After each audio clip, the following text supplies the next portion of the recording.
Sure.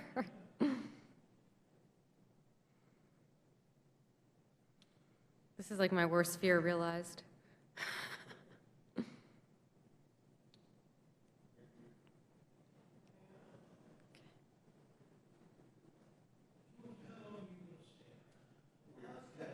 Okay, thanks.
Testing 1, 2, 3, 4. Testing 1, 2, 3, 4.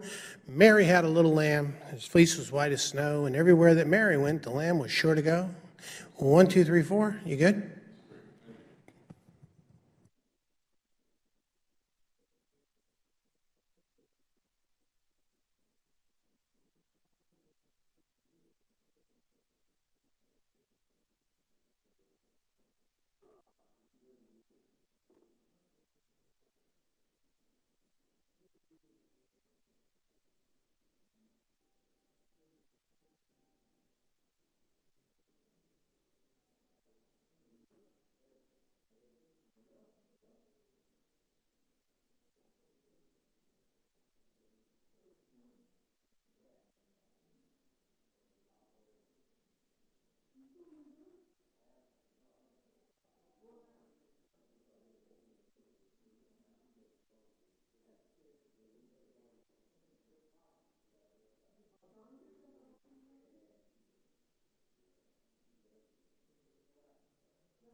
Center of the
There we go. Looks like the light's on. Okay. Thank you for being here. As you know, the committee has been actively investigating the IRS targeting scandal for some time. Today we have transmitted a 30-page letter to the President of the United States outlining many of our concerns. 21 members of our committee have signed that letter. It's time for the President to remove Mr. Koskinen as the IRS Commissioner. It is imperative that this committee pursue all constitutional remedies. That may include contempt, and it may even include impeachment of Mr. Koskinen. We take this matter very seriously. We have not resolved this. The President has not lived up to his obligations, nor has he lived up to the promises that he made to the American people. So what I'd like to do is we're going to show this video. It's about 10.5 minutes. This is a video we put out to the public. It's the long form of the deep-seated concerns we have, and then we'll go through and make some other statements and answer any questions you might have. So if we can show that video.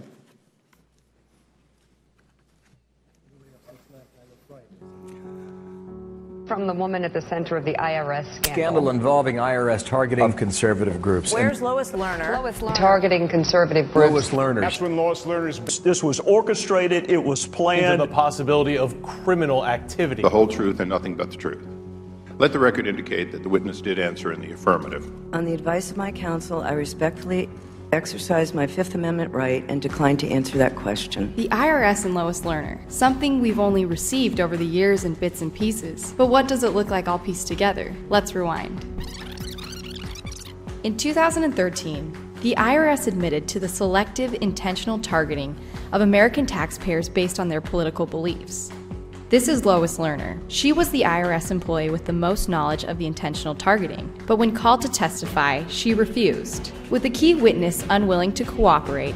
To get to the truth, Congress had to obtain and review documents. What followed was a sequence of obfuscation, obstruction, and destruction of evidence by the IRS, which has left the American people with no real answers to why their First Amendment rights were violated.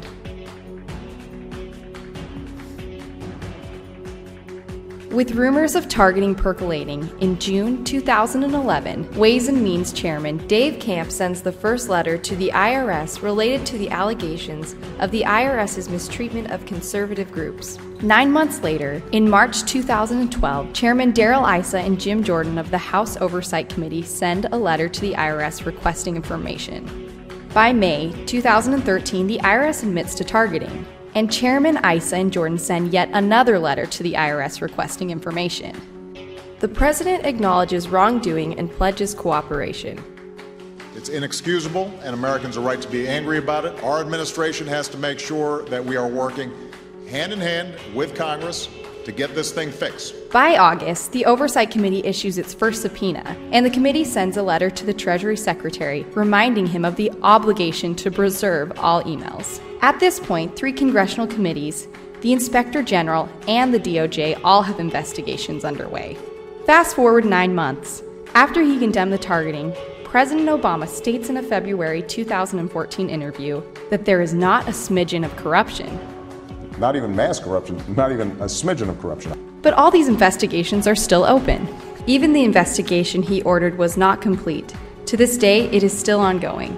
So how did the president arrive at this conclusion? What did he become aware of in those 9 months? Meanwhile, IRS Commissioner Koskinen appears before multiple congressional panels, promising to deliver all of Lois Lerner's emails. Are you going to provide the documents for Lois Lerner? Yes. That were subpoenaed? Yes. We're working very hard to get you the Lois Lerner emails. Are you or are you not going to provide this committee all of Lois Lerner's emails? We are already starting as president. Yes, we will do that. Until he starts backtracking and obfuscating and parsing. Process. We'll redact them. There's going to be thousands of pages, but it's not going to expedite the conclusion of this investigation. And then, in June 2014, he tells Congress that Lerner's emails could not be recovered. As the actual hard drive, after it was determined that it was dysfunctional and that with experts no emails could be retrieved, was recycled and destroyed in the normal process. So was it physically destroyed? That's my understanding. So what could have possibly happened for the commissioner to make such a statement? Remember that very first letter from Chairman Camp to the IRS in June 2011? Well, coincidentally, Lois Lerner's hard drive crashes just 8 days later. What are the odds? Her hard drive crashing within a week of an inquiry from Congress truly defies all odds. This hard drive will sit in a bin for nearly 8 months, until it is destroyed, within weeks of an IRS internal investigation commencing. Another coincidence. In April 2013, a month before admitting to the targeting, Lois Lerner reminds colleagues to be cautious about what we say in emails, and on that same day asks whether the internal instant messaging system is archived. When told no, Lerner responds, "Perfect." So back to May 2013. The IRS just admitted to targeting and the president just promised cooperation. Lois Lerner comes before Congress and takes the fifth. And on the exact same day, nearly 2 years after Congress started asking questions, the IRS finally issues a non-destruct order to all IRS personnel. So with an admission of targeting, subpoenas, and investigations underway, we return to the president's peculiar comments from February 2014. Not even a smidgen of corruption. Well, on the same day the president makes those comments, the IRS discovers a problem, a gap in Lois Lerner's emails. Thousands of emails are missing from around the critical period in the targeting in 2011. Remember, her hard drive crashed. Staff recognizes the need to collect backup tapes that might contain emails from the relevant time frame. Good thing for that non-destruct order and the subpoena from Congress ordering the preservation of documents. But on March 4, 2014, 422 backup tapes containing emails from the relevant time frame are destroyed. This is 30 days after realizing there's a gap and 8 months after the non-destruct order and the subpoena. How does something like this happen? The IG testifies that it's truly an unbelievable set of circumstances. How in the world, with the preservation order and a subpoena, do they destroy 422 tapes? It's an unbelievable set of circumstances that would allow that to happen. And wasn't Commissioner Koskinen appearing before Congress at this same time, assuring members that the IRS would turn over all emails? Did the commissioner intentionally mislead Congress? Testimony suggests that the IRS knew that Lois Lerner's emails had been destroyed at the time of the commissioner's March testimony. Remember all the open investigations. Besides Congress and the DOJ, the IG was also investigating varying aspects of the targeting scandal. They started looking into Lois Lerner's emails in June 2014. Here's their story. In June 2014, the IG opens its investigations into the missing Lois Lerner emails. Commissioner Koskinen confirms that Lois Lerner's emails cannot be recovered and describes the great lengths the IRS has gone trying to find them. We've spent, as I've noted, at last count, $18 million responding. We've had over 250 employees at various times involved. We've had over 100 or 120,000 hours of effort devoted to it. And I said we've gone to great lengths. We've retraced the process for producing her email twice just to make sure that no email was missing. We understand the importance of this investigation. We've gone to great lengths, spent a significant amount of money trying to make sure that there is no email that is required that has not been produced. They didn't find any. Meanwhile, the IG is looking for backup tapes. Just 15 days into their investigation, the IG drives 1.5 hours from DC to an IRS facility in West Virginia and asks for backup tapes used to back up Lois Lerner's email account. They are handed 744 tapes. It's identified the 744 backup tapes that met this criterion, and TIGTA took possession of all of the identified 744 backup tapes. Attendants at the facility said no one ever asked them for the tapes, but that they've been there all along. IRS in testimony and letters stated that it left, and I quote, "no stone unturned," end quote, to recover the emails. Was that true? And we were able to recover emails. So it would appear that that statement is a That statement was not true. July 2014, IRS officials testified that it, quote, confirmed the emails were unrecoverable, end quote. Given that recoverable data still existed on the tapes, was that statement true? It would not appear to be true. It would not appear to be true. And I quote, "no way," end quote, to recover them. Was that true? That would not appear to be true. That would not appear to be true. We have established here today multiple incidents where the IRS did not tell the truth. Throughout the course of their investigation, which went into the summer of 2015, the IG recovers 1,000 unique emails that were never turned over by the IRS. But what did they do with these emails? To the best we can determine through the investigation, They just simply didn't look for those. So for the over 1,000 emails that we found on the backup tapes, we found them because we looked for them. They had them. They were under subpoena. What a coincidence. Remember those 422 tapes that were destroyed after the IRS knew they were missing emails? And after the non-destruct order was in place? And 8 months after the subpoena? If those had been properly preserved, an additional 24,000 emails may have been recovered, and maybe there would be answers. But the American people will never know, because the IRS didn't do its job of preserving the information the way it was obligated to do. The IG also concluded in its investigation that the IRS neglected to search sources beyond Lois Lerner's hard drive for emails. How many potential sources for recovering Ms. Lerner's emails existed for the IRS? We believe there were 6. The hard drive would have been a source, BlackBerry, backup tapes, server drives, the backup tapes for the server drives, and then finally the loaner laptops. How many of these 6 did the IRS search? We're not aware that they searched anyone in particular. They didn't look for backup tapes. They didn't look at her BlackBerry. They didn't look at the server, or backup server, or the loaner laptop. So what great lengths did they really go to? On the advice of my counsel, I respectfully exercise my Fifth Amendment right and decline to answer that question. The bottom line, IRS didn't fulfill its legal obligation to respond to Congress. They didn't preserve information. They didn't try to find the information. They misled Congress for years. Their failings leave the American people in the dark about how their First Amendment rights were trampled upon. There must be accountability. Thank you. We kind of flip those lights back on.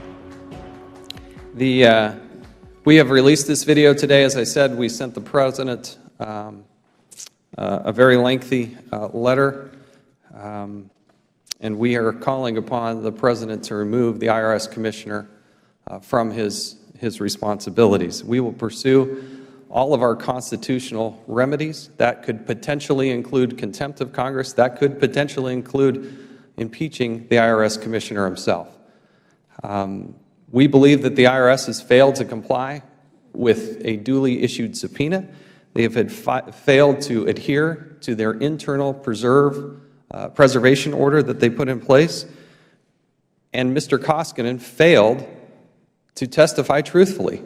The statements that he made to Congress are false. It's well documented, but they were false. And there are consequences for misleading Congress and providing false testimony. I'd now like to turn some time to Mr. Jordan, Mr. DeSantis, and Ms. Lummis, and then I'll come back in and we'll introduce some other members as well. Mr. Jordan. Thank you, Chairman. The Chairman is exactly right. John Koskinen has got to go. Remember what happened here.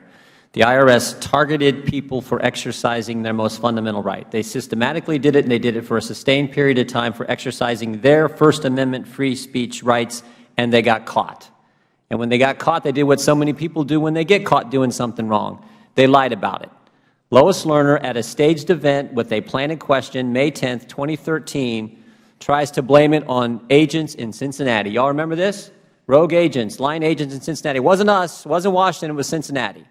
False statement, she lied to the American people.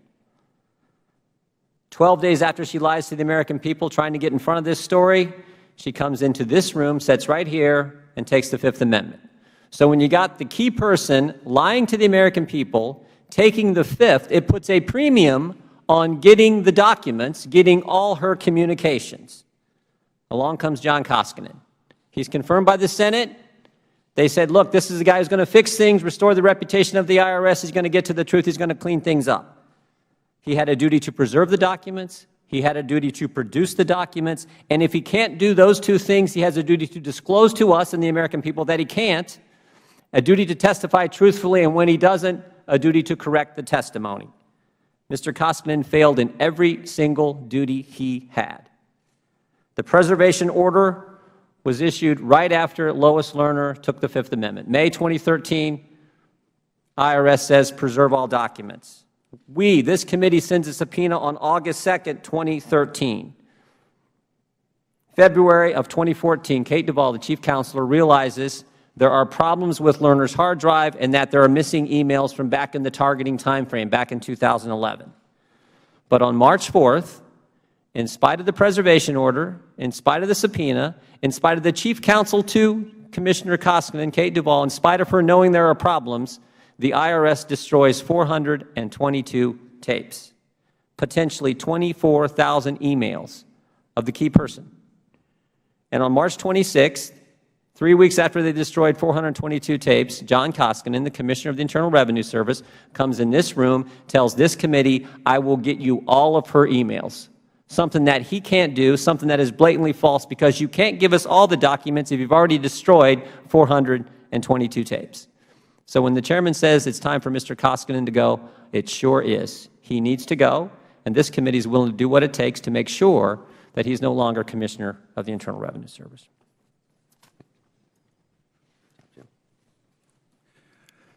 I'd like to look at it from the perspective of a taxpayer. If the IRS was auditing an American citizen, taxpayer, and the citizen said, well, you know, my email's deleted, documents now, we're not going to produce them, that just would not fly if you were in the crosshairs of the IRS. But yet what John Koskinen has done as the Commissioner is really just laugh off this investigation. And I think it's been an insult to the American people to destroy evidence that is under a preservation order in a subpoena is either obstruction of justice at worst or at best gross negligence. Either way, you're not fit to continue the duties of the Commissioner. And then he stood there and said under repeated questioning he would turn over every email, and we already know that there are 1,000 emails that the IG was able to get that were in the possession of the government the whole time that they never turned over to Congress. How'd they do that? They got in the car, they went, and they looked for them.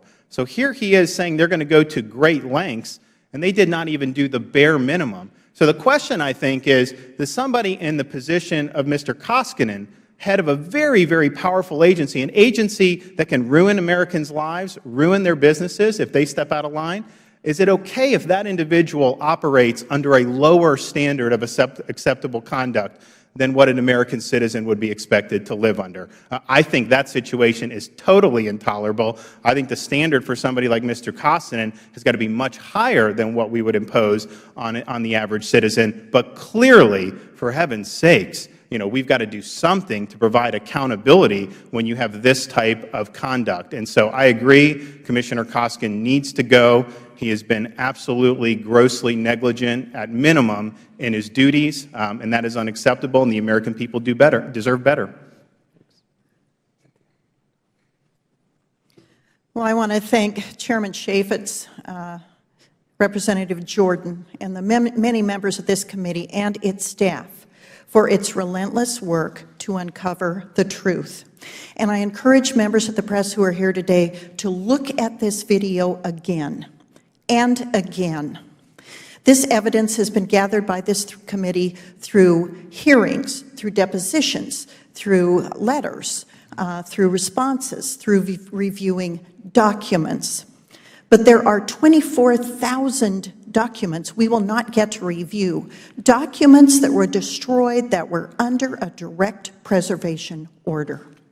When Mr. Koskinen would come before this committee, he would exude self-confidence. You saw in the video when Mr. Cummings, Representative Cummings, asked him, will you bring this to the committee? He said yes. A definitive, strong, confident yes. And at the time, he knew he was misleading us. And he has been misleading this committee and this Congress, and worse yet, he has been misleading the American people. I believe we have given the IRS sufficient chance to come clean. They have not come clean. They have misled the American people in a way that they would never allow the American people to do to them. It is time for accountability. I thank the committee for its hard work. I thank the staff for its hard work. Mr. Chairman, it is a sad day when you have to stand before the American people and say the IRS commissioner must go. But he indeed must go. Thank you. Remember, the heart of this investigation thus far is about accessing the emails. We have not yet had the hearings that we will inevitably have about what is the content of those emails. And so that investigation will continue, as will the one at the Senate Finance, Ways and Means. the Inspector General, and the Department of Justice. We'd now like to hear from Mr. Meadows and Mr. Wahlberg. I'll keep my remarks very brief, but the Commissioner came in with one purpose, and that was to restore confidence in the agency by the American people. He could only do that with transparency and trust. Today, unfortunately, what the American people are saying is they're looking around saying that here is an agency that is responsible for making sure that all the columns add up, that the totals are just right, and yet the story doesn't add up. And so it is, sadly, a day where we have to call on making a change. I think the American people deserve someone who will not stonewall, who will not continue to put up those barriers to the truth.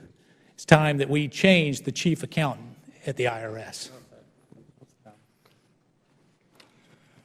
I, too, want to thank the chairman for relentless action on this. Remember, what started all of this was the fact that Lois Lerner came before us with the opportunity to tell the truth. The American people understand that the ability to tax is the ability to destroy. They felt that their freedoms were being targeted and with the possibility of destruction. Lois Lerner stood or sat before us and pled the fifth. In the town hall meetings that I've had back in my district, the people ask me, there are only two reasons, right, Mr. Congressman, for pleading the fifth in this case. Either one, you're guilty, or you're hiding something for someone else. Mr. Koskinen was brought in to assist us in getting to the truth, to putting this problem behind us. He's done just the opposite. You heard him say they spent over $18 million in trying to find the truth. Well, let me rehearse again what Tigda told me when asked the question about the options they had that they looked at. Ms. Lerner's BlackBerry, email server, backup tapes for server, loaner laptops, crashed hard drive, disaster recovery tapes. And when asked how many of those Mr. Koskinen of the IRS looked at, the response was only the crashed, or I would say crushed, degaussed, destroyed hard drive. All of the rest they left. That ought to cause all of us to ask the questions. Why was that done? And indeed, Mr. Koskinen, if you are in the leadership position to provide the answers and to look for the truth and spend $18 million and you only look at one of the 6 options, then, Mr. Koskinen, it is time to go. Thank you. We'll hear now from Mr. Russell, Mr. Walker, and then Mr. Blum. Thank you, Mr. Chairman. One thing became clear during the investigations and hearings that we've had, that Mr. Koskinen made statements that clearly were false. We saw that with the IG. On 3 separate occasions, I asked the questions directly that with what he had available to him at the time from their investigation and what Mr. Koskinen testified on did not match, and they were false statements. He has betrayed the trust of the American people, and for that reason, he must be removed from office.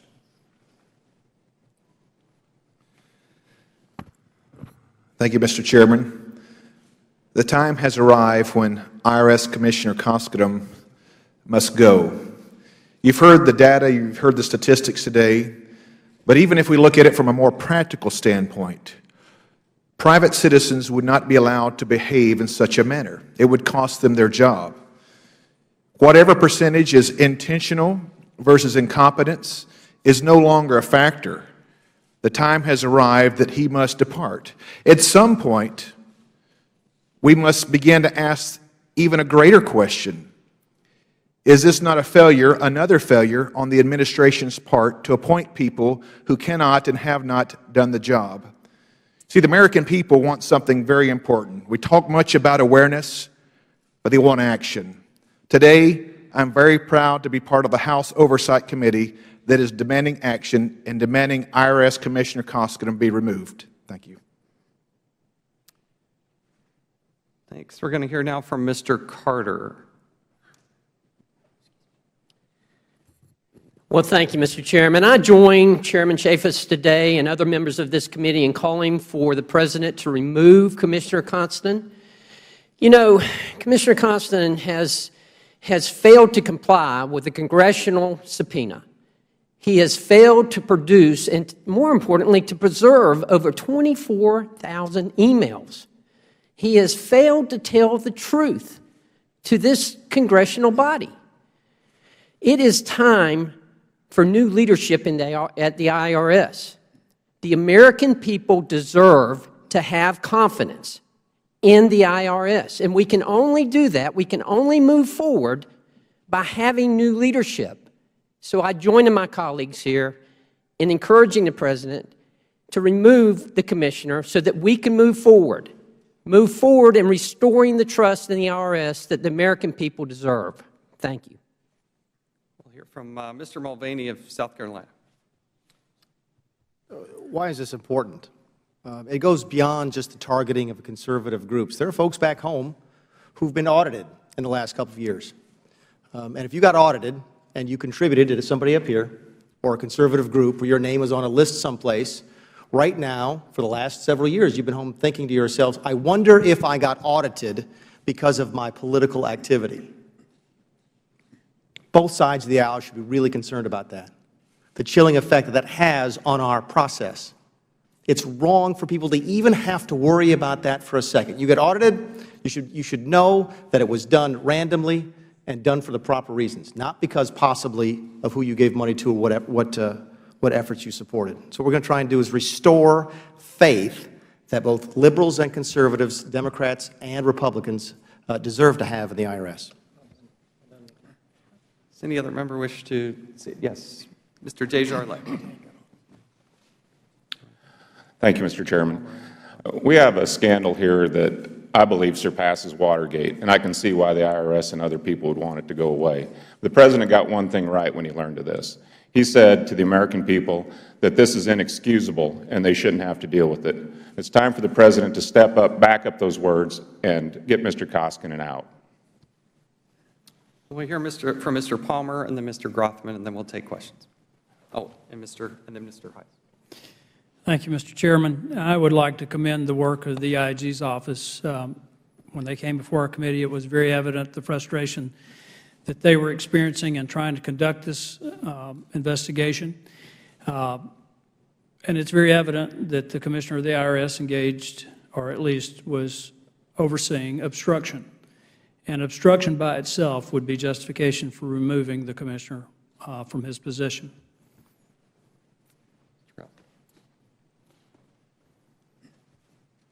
I think it's important to remember how this began. You know, our government's growing quickly, it's exploding. And one of the fears of a big government is that eventually that big government is going to go after people for political reasons. Now, we stand here with the people behind me, and I'm sure many people have talked to supporters of theirs, and there's a feeling of fear right now among the business community, not only in the IRS, but among the Environmental Protection Agency or Customs or what have you, that if something happens, are they going after you under these subjective regulations because you've done something wrong, or is it because you've taken an incorrect political stance, which is one reason why the press really ought to be focusing on this. Now, one of my colleagues here said we ought to let Mr. Koskinen go because he's not doing what he was hired to do.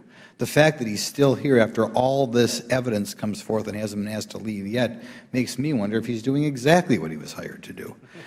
But in any event, I'd like to thank my chairman for taking this step, and hopefully we can send a message not only to Mr. Koskinen, but to anybody else out there who thinks about using an agency for political purposes. And I also just want to say thank you to Chairman Chaffetz for his work in keeping this issue on the forefront. You know, when the American people fear our government, we have tyranny. And we're on the verge of that under this case right here, as there have already been multiple investigations taking place. It is evident that Commissioner Koskinen at least provided under oath false testimony to us. He did not comply with the subpoena. He did not do what he said he would do. The American people deserve better than this. Under no circumstance should any government agency be able, through fear and intimidation, to target American citizens, particularly one that has the power to destroy, such as the IRS. And so it is time, and I'm proud to stand with my colleagues here to say enough is enough. The line has been crossed. It is time for Commissioner Koskinen to go. Thank you. The timing, why today? Why now? We have now, TIGTA has completed that particular phase of its investigation, which included 1,000+ pages of new information they had provided the committee, and we have received the 1,000 pages literally just within the last week. So that in part of the timing. And one other thing that I would remind you and point you to is on May 15th, 2013, Mr. Boehner's comments, "Who's going to jail over this scandal?" is one of the headlines, and I think the Speaker probably had it right at the beginning. Yes?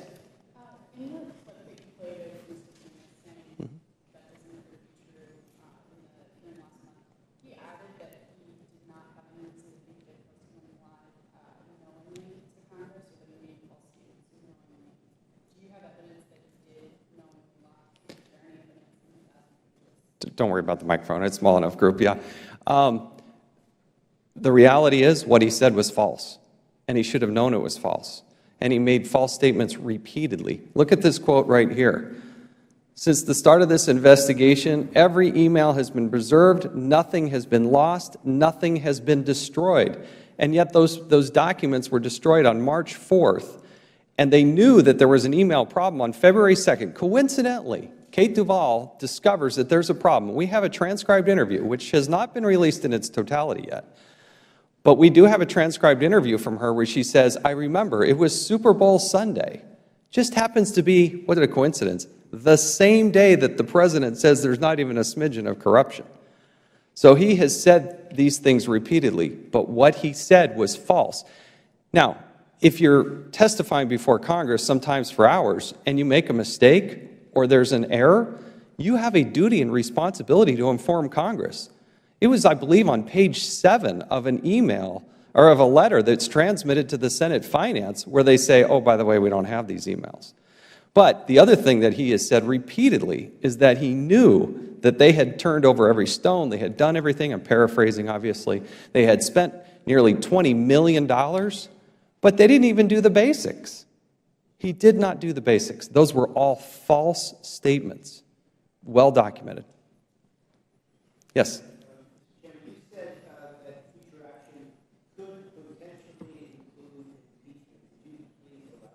It's one of the constitutional remedies that we have at our disposal. I'm trying to share with you our unwavering commitment to get to the truth. Wherever that may take us, we want the truth, and we're not going to let go of that. What would it take to bring that up? Well, over the August break and into September, we're going to pursue all of those potential remedies. Two of the more obvious ones are potentially holding him in contempt and then potentially impeachment. That's not the end goal, but it is one of the things at our disposal that we're actively exploring. Yeah.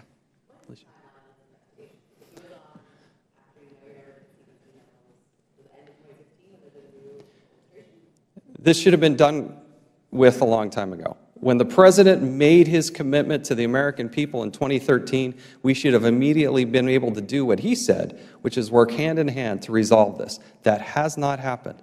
It took the Inspector General 15 days to go find these emails, in which the IRS said it took them years. So I wish we could get it done tomorrow. It's hard for me to pinpoint it, but they are not working and cooperating with us. There are still 5 open investigations. House Oversight, House Ways and Means, Senate Finance, the Inspector General's office, and the Department of Justice. So I don't know where all those paths lead, nor do I know about the timing. Yes?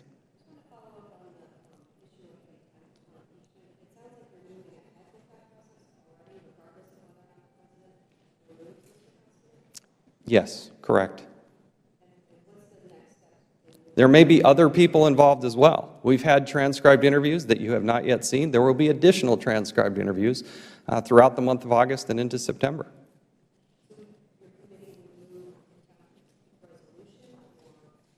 Haven't yet decided. I'm just telling you that these are the options ahead of us.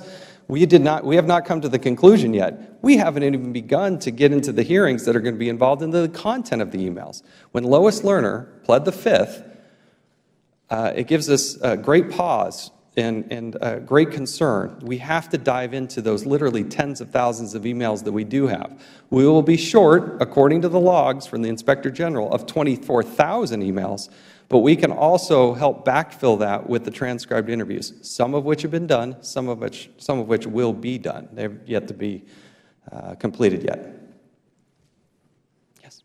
What discussions have you had with Ranking Member Cummings about this announcement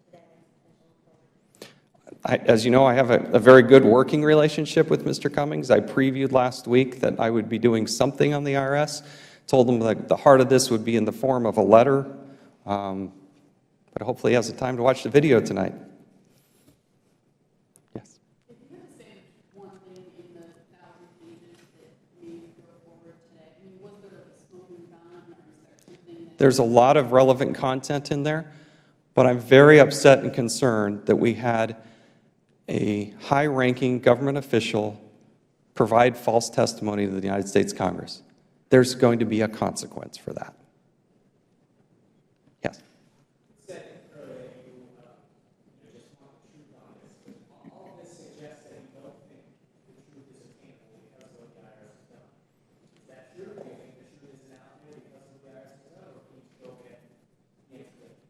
We will pursue it as far as we possibly can to get as close to 100% of the truth as possible. The reality is, at this point, based on what the Inspector General has told us, there will be a gap of 24,000 emails, Lois Lerner emails, that we should have been able to see. But we still have a duty and obligation to follow through to the ends of the earth, if need be, to get as close to the truth as we possibly can. A lot of these agencies seem to have the attitude they can just run out the clock. That isn't going to work with me. I promised when I sent my very first letter to Hillary Clinton about the Benghazi that we were going to pursue this until we got to the truth, and that's still going on. And the President can end this with full cooperation. Thus far, he's chosen not to do that. Yes? Don't know yet. That's still an open question. Did you want to add anything? I think that's about it. Happy to answer any individual questions. We thank you for your participation here. More to come. Thank you again. Appreciate it. Good job. Thanks, guys. Thank you.